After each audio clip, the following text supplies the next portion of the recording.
Hello दोस्तों, मेरा नाम है प्रीतम कुमार। मैं आप सभी लोगों का आपके अपने यूट्यूब चैनल CEG एकेडमी में स्वागत करता हूं। दोस्तों हम प्रयोगशाला परिचारक के लिए सामान्य विज्ञान पढ़ रहे थे। सामान्य विज्ञान में हमने भौतिकी को उठाया था। तो उसमें हम कक्षा 9 के अंतर्गत हमने गति चैप्टर पढ़ लिया है और इसके बाद हम अगले चैप्टर पर यानी कि बल एवं गति के नियम चैप्टर हम पढ़ रहे थे। तो उसमें हम लास्ट टॉपिक जो था वो रैखिक संवेग हम इससे पहले वाले वीडियो में हम कवर कर चुके हैं।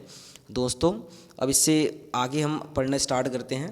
तो मैंने आपको पहले ही बताया था कि ये जो वीडियो लेक्चर है मतलब ये जो बल एवं गति के नियम जो चैप्टर है, तो इसको हम 2 वीडियो में ख़त्म कर लेंगे। तो आज के वीडियो में ये चैप्टर जो है वो ख़त्म हो जाएगा। दोस्तों हमने इस चैप्टर में अभी तक क्या क्या पढ़ा है, तो हमने सबसे पहले यहाँ पर बल को पढ़ा था कि बल क्या चीज़ है करके। उसके बाद घर्षण बल पढ़ा था। घर्षण बल के बाद जड़त्व है ना, जड़त्व के बारे में पढ़ा था, है ना। संतुलित और असंतुलित बल पढ़ा था। न्यूटन का गति का प्रथम नियम हम पढ़ चुके हैं। उसके बाद हमने रैखिक संवेग को परिभाषित किया था।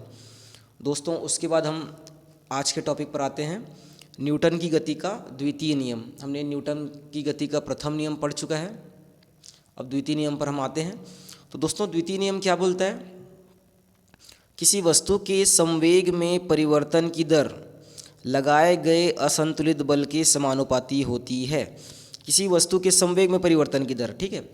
तो वस्तु का संवेग में जो भी परिवर्तन हो रहा है समय के साथ वो मतलब किस पर डिपेंड कर रहा है? तो लगाए गए असंतुलित बल उसके समानुपाती होता है दोस्तों।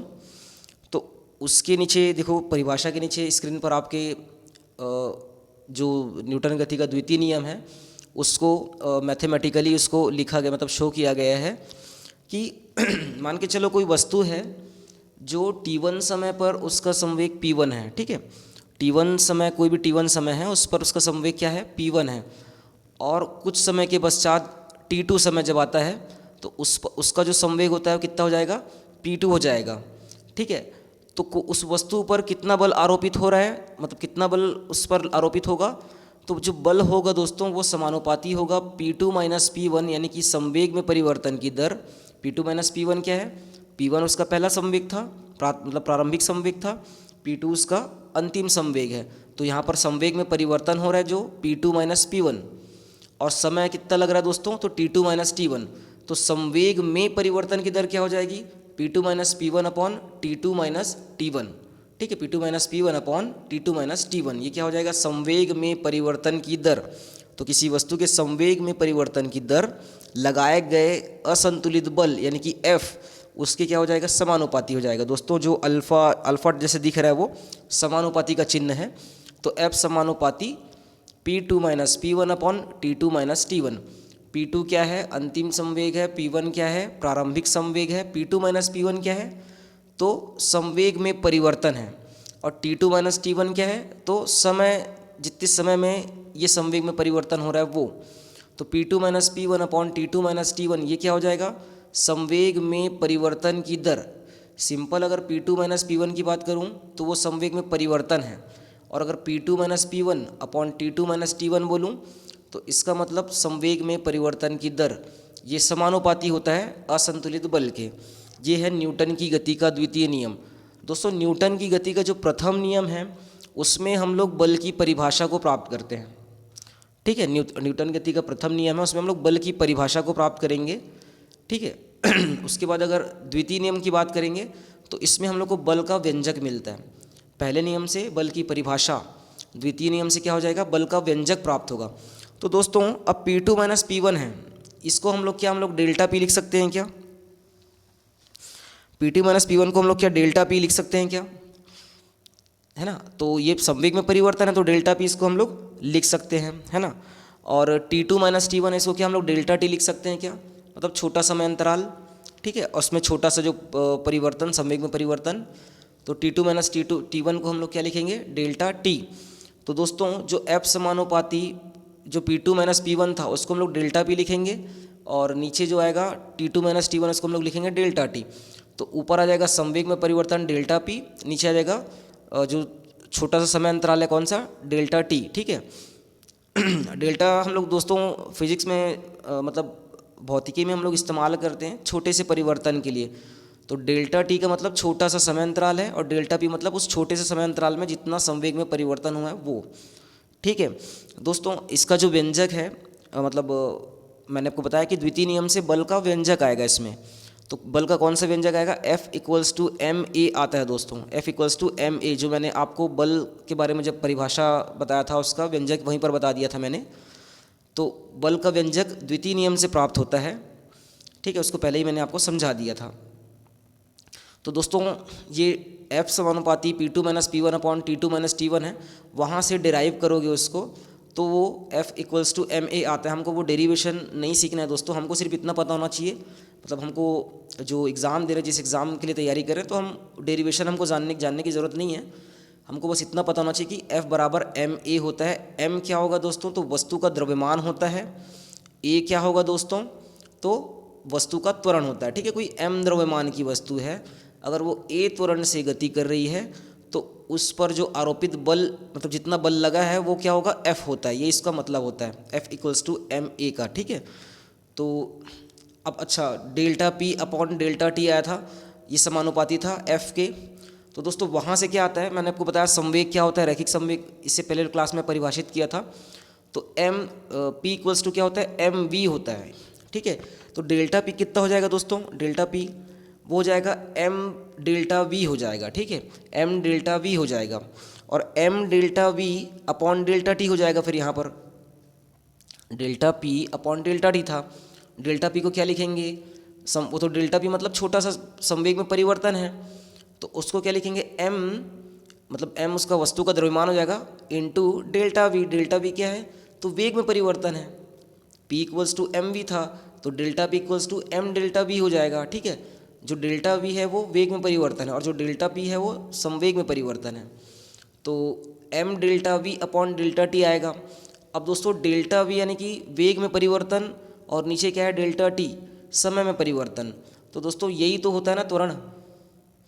त्वरण क्या होता है? वेग में परिवर्तन की दर, तो वेग में परिवर्तन डेल्टा वी और नीचे समय है, तो यही होगा आपका त्वरण।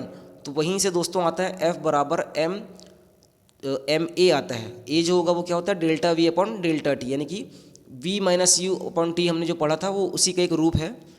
तो यहीं से दोस्तों बल का व्यंजक निकल करके आता है गति के द्वितीय नियम से। ठीक है, तो जो बल होता है दोस्तों इसके बारे में मैं बता चुका हूँ, कि पहले ही बता चुका हूँ कि इसका जो मात्रक होगा वो क्या होगा? न्यूटन होगा। एसआई पद्धति में इसका मात्रक न्यूटन होता है, सीजीएस पद्धति में इसका मात्रक जो होगा वो डाइन होगा। तो न्यूटन और डाइन में हम लोग रिलेशन देखे थे कि 1 न्यूटन बराबर 10⁵ डाइन होता है। ठीक है, तो जो न्यूटन होता है वो क्या होता है दोस्तों? तो जैसे मान के चलो कोई 1 किलोग्राम, यहाँ पर F इक्वल्स टू एम है ना, वहीं से हम लोग बता रहा हूँ कि 1 किलोग्राम की कोई वस्तु है, अगर वो 1 मीटर प्रति सेकंड स्क्वायर से गति करने के लिए हम लोग उसको बल लगाते हैं। ठीक है, मतलब कोई वस्तु है जो 1 किलोग्राम की है, उस पर हम लोग इतना बल लगाए हैं ताकि वो 1 मीटर प्रति सेकंड स्क्वायर की उससे त्वरण से गति कर सके। तो दोस्तों यही होता है आपका 1 न्यूटन बल। मतलब 1 न्यूटन बल आप लगाओगे तो कोई 1 किलोग्राम जो वस्तु है वो 1 मीटर प्रति सेकंड स्क्वायर के मतलब उसके त्वरण से गति करेगी। ठीक है, तो यहीं से परिभाषा आता है दोस्तों 1 न्यूटन बराबर क्या हो जाएगा? आपको इतना पता होगा कि मतलब इतना आप देख सकते हैं नीचे स्क्रीन पर कि 1 किलोग्राम मीटर प्रति सेकंड स्क्वायर। मीटर प्रति सेकंड स्क्वायर किसका मात्रक है? तो त्वरण का एसआई मात्रक है। और किलोग्राम किसका मात्रक है? तो द्रव्यमान का मात्रक है दोस्तों। इसके बाद हम लोग आगे चलते हैं दोस्तों अगले टॉपिक पर। गति का हमने द्वितीय नियम पढ़ा था, अब हम न्यूटन की गति का तृतीय नियम पढ़ेंगे। दोस्तों न्यूटन ने ही तीनों गति के नियम बनाए हैं। गति का प्रथम नियम जिसको हम जड़त्व का भी नियम कहते हैं, वहाँ से बल की परिभाषा निकल करके आती है। गति का द्वितीय नियम जहाँ से बल का व्यंजक निकल करके आता है। अब हम आएंगे गति के तृतीय नियम में। ठीक है, गति का तृतीय नियम क्या बोलता है दोस्तों? तो प्रत्येक क्रिया की सदैव बराबर एवं विपरीत दिशा में प्रतिक्रिया होती है। ठीक है, कोई भी क्रिया हो उसकी हमेशा बराबर होगी और विपरीत दिशा में प्रतिक्रिया होती है। ठीक है, जैसे दोस्तों एक छोटा सा एग्जाम्पल है कि आप क्या करोगे, अपने हाथ से दीवार को मारोगे। ठीक है, तो आप दीवार को जितना बल लगाओगे, मतलब आपने क्रिया किया, जितना बल आपने लगाया उतना ही बल जब आपका हाथ दीवार से जब टकराएगा तो बल जो दीवार है वो उतना ही बल आपके हाथ को लगाएगा। ठीक है, वो उसी को बोल रहे हैं कि प्रत्येक क्रिया, आपका हाथ ने क्या किया, क्रिया किया, कि सदैव हमेशा बराबर बराबर बल ना, आपके हाथ ने जितना बल लगाया दीवार के ऊपर, दीवार उतना ही बल लगाएगा आपके हाथ के ऊपर। ठीक है, एवं विपरीत दिशा में। ठीक है, आपके हाथ ने दीवार के ऊपर जिस दिशा में बल लगाया उसके विपरीत दिशा में दीवार आपके हाथ पर बल लगा रहा है ना, विपरीत दिशा में प्रतिक्रिया, और वो प्रतिक्रिया मिल रही है आपको, होती है। ठीक है, तो ये चीज़ें हैं दोस्तों, प्रत्येक क्रिया की सदैव बराबर एवं विपरीत दिशा में प्रतिक्रिया होती है। तो आपके हाथ ने अगर F1 बल लगाया दोस्तों दीवार पर, तो अगर F2 बल दीवार हमारे हाथ पर लगाता है तो इसका व्यंजक कैसे निकल करके आएगा न्यूटन गति का तृतीय नियम का, तो F1 equals to minus F2, दोनों जो बल है उसका जो परिमाण है वो क्या होगा, बराबर होगा। लेकिन हमने माइनस चिन्ह क्यों लगाया है, क्योंकि हमारी जो हम जो बल लगा रहे हैं दीवार के ऊपर और दीवार हमारे जो हाथ पर बल लगा रहे हैं, दोनों की जो दिशा है दोस्तों वो विपरीत दिशा है, इसलिए माइनस चिन्ह लगाया जा रहा है। ठीक है, और क्या बोल रहे हैं, तो क्रिया प्रतिक्रिया। अच्छा, हम क्रिया प्रतिक्रिया की बात करते हैं तो ये जो क्रिया प्रतिक्रिया जो वर्ड आएगा ना वो न्यूटन की गति के तृतीय नियम पर आता है। ठीक है, क्रिया प्रतिक्रिया, क्रिया प्रतिक्रिया वे बल दर्शाती हैं जो एक ही समय पर दो अलग अलग वस्तुओं पर कार्य करती है। ठीक है दोस्तों, हम लोग एग्जाम्पल समझे कि हमारा एक हाथ एक वस्तु था और एक वस्तु क्या है, तो आपका दीवार है। ठीक है, तो जो क्रिया प्रतिक्रिया होगा वो किसी एक वस्तु पर नहीं होने वाला, ये होगा दो अलग अलग वस्तु हैं उन पर होगा। ठीक है, जैसे हाथ मेरा एक वस्तु था और दीवार दूसरा वस्तु था। तो दोस्तों यही था आपका न्यूटन की गति का तृतीय नियम, और इसी के बेस पे क्या होता है दोस्तों, अगला टॉपिक बनता है जिसका नाम है संवेग संरक्षण का नियम।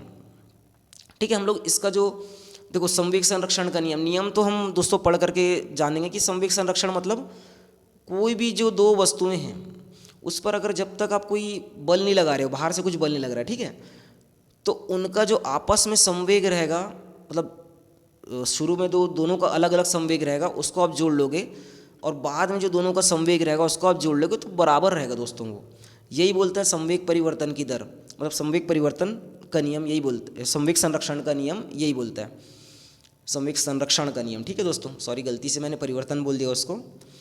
तो संवेग हमेशा संरक्षित रहता है, ये बोलना चाह रहा है। ठीक है, तो क्या बोलना चाह रहा है, बाह्य असंतुलित बल की अनुपस्थिति में, मतलब बाहर से कोई भी असंतुलित बल नहीं लग रहा है। ठीक है, कोई भी दो वस्तु है जिस पर बाहर से कोई भी असंतुलित बल नहीं लग रहा है, कोई भी बल नहीं लग रहा है। ठीक है, उसकी अनुपस्थिति में दो वस्तुओं का कुल संवेग, ठीक है, मैंने बताया कि दो वस्तुएं हैं उनके लिए लगेगा, कुल संवेग संरक्षित रहता है। ठीक है, तो जो दो वस्तुएं थी शुरू में उनका जो भी संवेग था दोस्तों, अगर बाहर से आप कोई भी एक्सटर्नल फोर्स नहीं लगाते हो, अलग से कोई भी बल, असंतुलित बल नहीं लगाते हो, तो उन दो वस्तुओं को जो संवेग रहेगा वो क्या रहेगा दोस्तों, संरक्षित रहेगा। मतलब वो आखिर बाद में भी पहले जो संवेग दोनों का मिला करके रहेगा वो कुछ देर के बाद ही मिला करके दोनों का संवेग उतना ही रहेगा दोस्तों। तो इसके लिए एक व्यंजक बनता है दोस्तों, कि आपने कभी 9वीं कक्षा में पढ़ा होगा कि जो दो गोल वस्तु है वो आपस में क्या करती है, मतलब टक्कर वाला तो आपने देखा ही होगा कि दो वस्तु हैं उनका प्रारंभिक जो संवेग रहता है वो अलग रहता है, उसके बाद दोनों वस्तुएं आपस में टक्कर करेंगी, उसके बाद उनका हम लोग संवेग निकालते हैं, और उससे क्या होता है, उससे हम लोग इसको सिद्ध कर पाते हैं कि संवेग संरक्षण का नियम हम उससे सिद्ध कर पाते हैं। तो दोस्तों बस मैं मतलब इसको व्यंजक तो ऐसा कोई काम का है नहीं, क्योंकि आगे एग्ज़ाम में इससे कुछ मतलब नहीं है, इससे न्यूमेरिकल क्वेश्चन एक बार आ भी सकते हैं तो उसको मैं आपको कराऊंगा, लेकिन वो व्यंजक काम का आपका नहीं है, इसलिए उसको मैं नहीं पढ़ा रहा हूँ। बस उसको आप उसका व्यंजक का जो लास्ट में व्यंजक आएगा उसको आप समझ लें। तो दोस्तों जी जो स्क्रीन में आपको दिख रहा है MAVA + MBVB = MAVUA + MBUB, ये जो व्यंजक दिख रहा है दोस्तों यही आता है, मतलब क्या बोलना चाह रहा है, टकराने के बाद का संवेग = टकराने से पहले का संवेग। ठीक है, दो वस्तु हैं, टकराने के बाद का जो संवेग उनका रहेगा और टकराने से पहले का जो संवेग रहेगा, दोनों क्या है दोस्तों, बराबर है। तो इसी को हम बोल रहे हैं कि संवेग संरक्षण का नियम बोल रहे हैं हम लोग। ठीक है, तो दोस्तों ये व्यंजक को बस हम लोग याद रखेंगे, क्योंकि न्यूमेरिकल क्वेश्चन मतलब जो आंकिक प्रश्न होते हैं उसमें हम लोग कई बार इसको इस्तेमाल करना पड़ जाता है। तो उसके लिए ये व्यंजक बस इसको याद रखेंगे, बाकी कैसे हम लोग इसको व्यंजक को लेकर के आते हैं वो हमारे कोई काम का नहीं है फ़िलहाल। ठीक है, इसमें क्या क्या चीज़ें, तो देखो MA जो होगा दोस्तों वो क्या होगा, तो पहली वाली वस्तु है उसका द्रव्यमान होगा। MB क्या होगा दोस्तों, तो दूसरी वाली वस्तु का द्रव्यमान होगा। ठीक है, UA क्या है, तो पहली वाली वस्तु का प्रारंभिक वेग है। UB क्या है, तो दूसरी वाली वस्तु का प्रारंभिक वेग है। ठीक है, MA क्या है, पहली वाली वस्तु का द्रव्यमान, MB दूसरी वाली वस्तु का द्रव्यमान, UA पहली वाली वस्तु का प्रारंभिक वेग, UB दूसरी वाली वस्तु का प्रारंभिक वेग। अब दोस्तों इन दोनों वस्तुओं में आपस में टक्कर हुआ। ठीक है, टक्कर होने के बाद क्या होता है कि जो आगे चल रही थी वस्तु है ना वो और स्पीड हो जाएगी, और पीछे जो चल रही थी वस्तु उसका वेग थोड़ा सा घट जाएगा। ठीक है, तो जो टकराने के बाद जो पहली वाली वस्तु है उसका वेग हो जाएगा VA। ठीक है, और टकराने के बाद जो दूसरी वाली वस्तु है उसका वेग क्या हो जाएगा दोस्तों, VB हो जाएगा। ठीक है, U प्रारंभिक में आएगा और V जो आएगा वो किस में आएगा, अंतिम वेग में आएगा। ठीक है, तो ये वही व्यंजक है दोस्तों, है ना, जो निकल करके आता है। और यही था हमारा संवेग संरक्षण का नियम। टकराने से पहले का जो संवेग रहेगा, टकराने के बाद का जो संवेग रहेगा, दोनों आपस में बराबर होंगे, ये वही बोल रहा है। तो टकराने के पहले का जो संवेग होगा कितना होगा दोस्तों, MAUA ये पहली वाली वस्तु का संवेग है, और MBUB ये दूसरी वाली वस्तु का संवेग है। तो टकराने का पहले संवेग कितना हुआ, सब कुल जोड़ देंगे इसको, तो MAUA प्लस MBUB टकराने के पहले का संवेग है ये। टकराने के बाद का संवेग क्या हो जाएगा, टकराने के बाद का पहले वाली वस्तु का संवेग क्या होगा, MAVA। ठीक है, टकराने के बाद में दूसरी वाली वस्तु का संवेग क्या होगा, MBVB। और टकराने के बाद दोनों का जो कुल संवेग कितना होगा दोस्तों, तो MAVA प्लस MBVB। ठीक है, यही दोनों आपस में बराबर होता है, यानी कि MAUA plus MBUB equals to MAVA plus MBVB। ठीक है, ये है संवेग संरक्षण का नियम। तो दोस्तों ये जो चैप्टर है थ्योरेटिकली हमने इस चैप्टर को कंप्लीट कर लिया है। इसके बाद इस चैप्टर में हमको अभ्यास प्रश्न करना है, इससे यहाँ से ऑब्जेक्टिव क्वेश्चंस जो बनेंगे उसको मैं निकालूंगा। तो दोस्तों फ़िलहाल इस वीडियो में यहीं तक के लिए, इसके बाद मैं नेक्स्ट वीडियो लेकर के आऊँगा। दोस्तों मैं कोशिश करूँगा कि पहले थ्योरेटिकल पार्ट अब जल्दी पहले कंप्लीट कर लूँ, क्योंकि कॉन्सेप्चुअल अगर पहले कंप्लीट हो जाता है तो उसके बाद हम लोग आंकिक प्रश्न जो है उसको मैं कभी बता सकता हूँ। ठीक है, उसमें बाकायदा मैं कॉन्सेप्ट के साथ ही आपको बताऊँगा। तो पहले मैं कोशिश करूँगा कि पहले थ्योरेटिकल जो पार्ट है वो जल्दी से जल्दी कंप्लीट हो जाए, ताकि आप कभी भी पढ़ाई करें तो मतलब आपको ऐसा ना हो कि सिलेबस कहाँ है ये है वो, आप मतलब अब बेसिक तो पहले आप जान ही लेंगे, इतना तो यहाँ से आप जान लेंगे। तो दोस्तों फ़िलहाल अब इस वीडियो में यहीं तक के लिए, इसके बाद फिर मिलेंगे दोस्तों हम लोग नेक्स्ट वीडियो में। तब तक के लिए अलविदा।